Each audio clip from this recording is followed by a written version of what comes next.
एक गांव में प्रधान पति को दो मजदूरों की तलाश थी। मजदूरों की तलाश के लिए काफ़ी समय से सोच रहा था कि उसके दिमाग में एक सोच आता है कि उसके जानकार की एक दोस्त भी हैं और उनसे बातचीत किया जाए। और उनसे बातचीत जब होती है तो उसे बताया जाता है कि लगभग 1 घंटे का काम करना है और उस 1 घंटे के बदले तुम दोनों को लगभग 70-70 हज़ार रुपये मिल जाएंगे। और साथ ही जितनी भी शराब पीनी हो, छूट शराब आप पी सकते हो। दोनों मजदूरों ये बात सुनकर बहुत खुश हो जाते हैं और कहते हैं कि ऐसा भी क्या काम है कि आप लोग 1 घंटे के बदले में हमको जो है 1,40,000 रुपया देंगे। जब ये बात कहता है तो कहता है ठीक है, मैं तुम्हें एक टाइम बता दूंगा और उस टाइम पे तुम वहाँ पहुँच जाना जहाँ तुम खेती बाड़ी करते हो। अब दोनों मजदूर वहीं पहुँच जाते हैं। साथ में वह आदमी जो है वो अपने स्कूटर पर जो बैठाकर एक लड़की को लेकर आता है जो देखने में बेहद ही खूबसूरत होती है। और उसके बाद यहाँ पर शराब पिलाई जाती है। शराब पीने के बाद वो कहते हैं कि इस लड़की को लगभग 8 से 9 फुट गहरे गड्ढे में दबाना है, 1 घंटे का काम हो जाएगा। ठीक है, वैसे ही काम होता है जैसे प्रधानपति जो उनको दोनों मजदूरों को कहते हैं। दोनों मजदूर गड्ढा खोदते हैं। गड्ढा खोदने के बाद उस लड़की का गला दबाया जाता है और गला दबाने के बाद उसकी हत्या करके उसे गड्ढे में दबाकर आराम से निकल जाते हैं। जिस खेत में पानी चलता है उसे बढ़ा बोलते हैं। उस बढ़े में वो गड्ढा बनाया गया था। लगभग 40 दिन तक वो लड़की उसमें अंदर में दबी रहती है और 40 दिन के बाद जब वो बाहर निकलती है तो लोगों को यह कहानी सुनकर यकीन नहीं होती कि कैसा प्यार था और ये कैसे मजदूर थे कि मामूली सी बात पर उन्होंने हत्या कर डाली। आदाब, नमस्कार, सत श्री अकाल। मैं मेराजुल आलम आपके जो एक सच्ची घटना सुनाने जा रहा हूँ। ये सच्ची घटना है उत्तर प्रदेश के जिला बदायूं का एक थाना लगता है दातागंज, और दातागंज थाना क्षेत्र का एक गांव लगता है हाशिमपुर। हाशिमपुर का रहने वाला एक व्यक्ति जिसका नाम नूर हसन होता है। नूर हसन दरअसल अपनी भांजी की तलाश कर रहा था। उसकी भांजी की उम्र लगभग 28 साल की आसपास होती है और जिसका नाम मुस्कान होता है। उसने मुस्कान को हर जगह तलाश किया, जहाँ जहाँ मुस्कान काम करती थी। मुस्कान कहीं नहीं मिलती है, हार जाता है, थक जाता है। इसके बाद जो है वो नूर हसन जो है क्या करते हैं, मुस्कान जहाँ पर रहती थी वहाँ की नज़दीक के पुलिस स्टेशन यानी कि बदायूं का सिविल लाइंस थाने में पहुँच जाता है और जाकर बताता है जो भी उसको अगर नहीं मिल रहा है मुस्कान तो उसके बारे में बताता है उस थाने में जाकर। और उसकी जो भांजी होती है लगभग 28 साल की होती है। नाम उसका मुस्कान है और नौटंकी में काम करती है, डांसर भी है। दरअसल उसको ढूंढ दीजिए, तलाश कर दीजिए। उसका लगभग 3 साल का एक बालक है और अपने माँ को बहुत याद करके बहुत ज़्यादा परेशान हो रहा है। जैसे नूर हसन ने ये बात कहती है तो पुलिस वाले ने हंसकर मुस्कुराकर बात को टाल दी। कहते हैं कि ठीक है, हम बात कर लेंगे, देख लेंगे। जैसे कि अक्सर पुलिस वाले को देखते हुएगा कि बोलते हैं। जैसे अमूमन पुलिस वाले ऐसे लापता वाले मामला में बड़ी स्थिरता से काम करते हैं। कई बार वैसे इस मामले को उसने ले लिया। उन्हें लगा कि किसी के साथ भाग गई होगी। पुलिस वाले कहते हैं कोई बात नहीं, थोड़ा इंतज़ार कर लीजिए, वो आ जाएगी। लेकिन नूर हसन परेशान था और परेशान होकर वहाँ से वो चला जाता है और घर जाकर इंतज़ार कर रहा था कि मुस्कान शायद घर आ जाए, लेकिन मुस्कान लौटकर वापस नहीं आती है। आखिरकार फिर थाने जाता है क्योंकि लड़की जो गायब हुई थी मुस्कान 18 फरवरी 2025 को रात के 9 बजे से वो लापता होती है। उसके बाद उसका कहीं अता पता नहीं चलता है। अब वो एक एक दिन लगातार थाने में आता रहता है, लेकिन मुस्कान के बारे में पुलिस उनकी गंभीरता से नहीं ले रही थी। और उसके बाद क्या होता है कि आखिरकार पुलिस को बताया गया कि एक व्यक्ति है, उस व्यक्ति पर ही शक जाहिर किया गया था। जब उस व्यक्ति के बारे में बताया जाता है तो पता चलता है कि वो व्यक्ति भी पुलिस वाले के साथ मिलकर उस लड़की को तलाश कर रहा था और नूर हसन तो अपनी भांजी को ढूंढ ही रहा था। अब वे लगभग 8 से 10 दिन बाद 28 फरवरी 2025 को एक मामला आता है और मामले में जो रिजवान होता है, जिस पर शक जाहिर किया गया था, जो कि उज्जानी थाना क्षेत्र का गांव अल्लाहपुर है और अल्लाहपुर का वो निवासी होता है।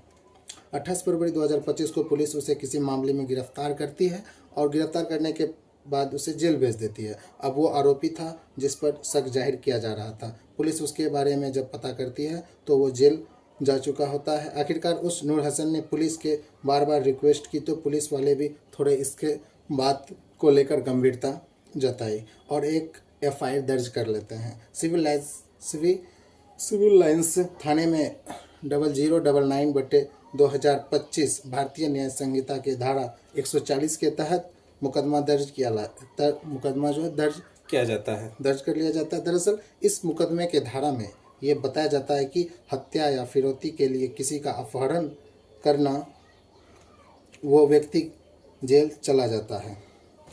अब वो व्यक्ति तो जेल चला जाता है। पुलिस जैसे धीरे धीरे प्रयास कर रहे थे, पुलिस अभी भी धीरे धीरे प्रयास कर रही थी। मुस्कान का कहीं अता पता चल नहीं रहा था और लगभग 27 दिन बीत जाते हैं। इस व्यक्ति को जेल जा चुका था। 27 दिन के बाद जब वो वापस लौट कर आता है तो फिर से नूर हसन कहता है कि सर एक बार तो पूछ लीजिए रिजवान के, हो सकता है कहीं वो बता दे कि उसकी भांजी कहाँ है।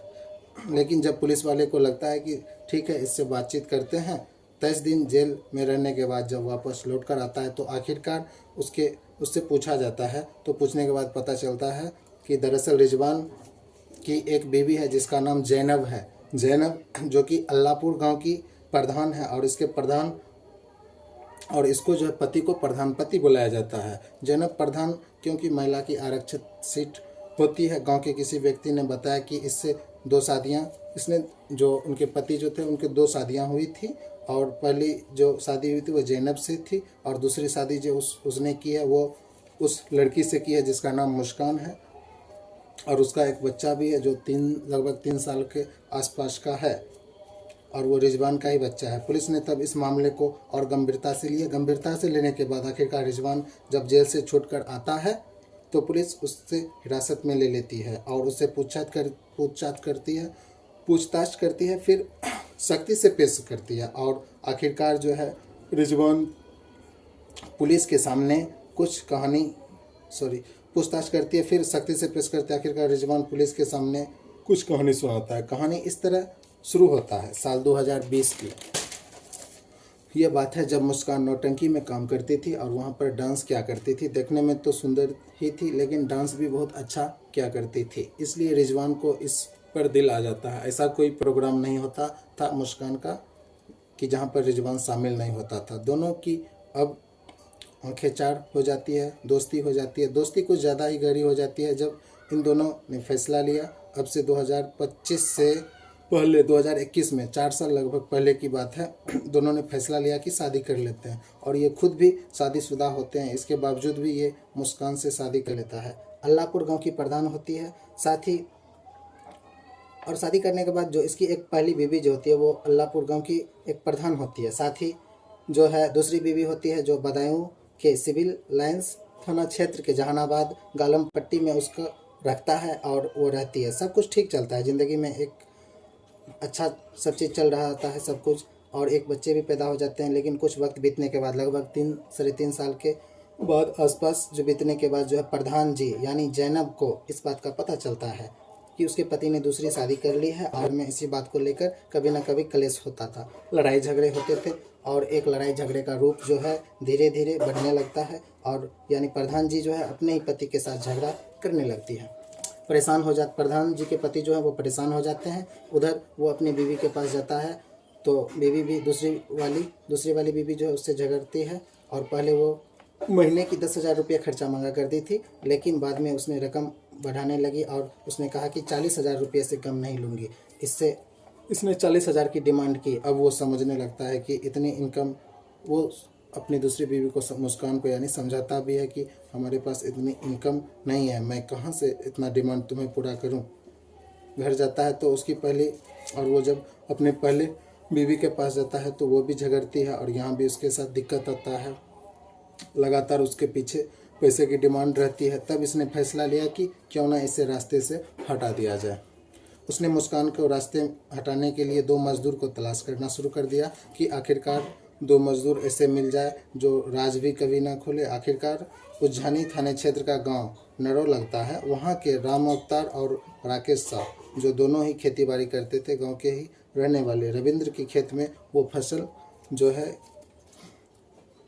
उगाते थे और राधे श्याम से और राम अवतार से उनको कहा कि तुम्हें दोनों को 70-70 हज़ार रुपये दूंगा और मुंह छूट शराब भी पिलाऊंगा, बस मेरा 1 घंटे का काम करना है, वह तुम वो कर देना। तो उसके बारे में पूछा जाता है कि तुम क्या काम करना चाहते हो? काम थोड़ा मुश्किल है, लेकिन तुम अगर कर दोगे तो मैं भी हाथों हाथ तुम्हें पैसा भी दे दूंगा। जैसे ही रिजवान ने इन्हें ये लालच दिया, वो दोनों तैयार हो जाते हैं और 18 फरवरी 2025 की बात है। इन दोनों ने से कहता है कि उसी खेत में मिलना जहाँ पर तुम काम करते हो।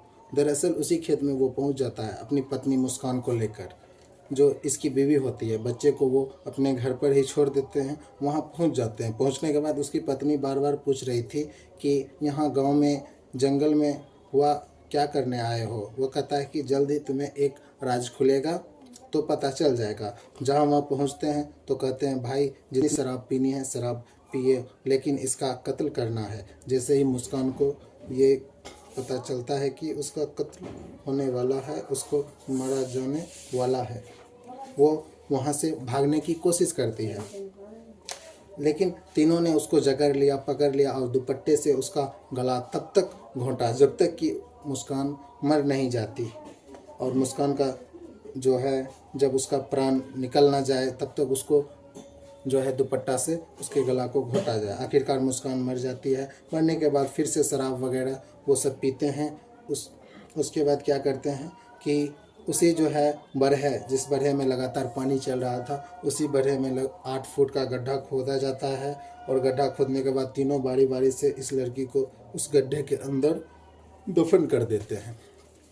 ये सोचकर कि इस घटनाक्रम का कभी खुलासा नहीं हो सकता, लेकिन इस लड़की का जो मामा होता है नूर हसन, वो अपनी भांजी को लेकर बहुत ज़्यादा परेशान हो जाता है और उसकी ज़्यादा अथक प्रयास से आखिरकार पुलिस थोड़ी जागती है। और जागने के बाद ये जब जागकर घटनाक्रम का इससे के कत्ल के यानी कि 18 फरवरी कत्ल किया जाता है और 30 मार्च 2025 को इस घटनाक्रम का इसका खुलासा होता है। यह खुलासा होता है जब चांद रात थी, जब लोग चांद के दीदार करने की तैयारी कर रहे थे। उधर खेत में जाने के बाद जो नरो गांव होता है, वहां पर जेसीबी के मशीन से गड्ढे खोदा जा रहा था और लाश को जब निकालने की जब कोशिश कर रहे थे तब पता चलता है कि वो कंकाल बन चुकी है। उस लाश को ले जाने के बाद उसका पोस्टमार्टम कराया जाता है और जांच में यही आता है कि उसकी गला दबाकर हत्या की गई थी।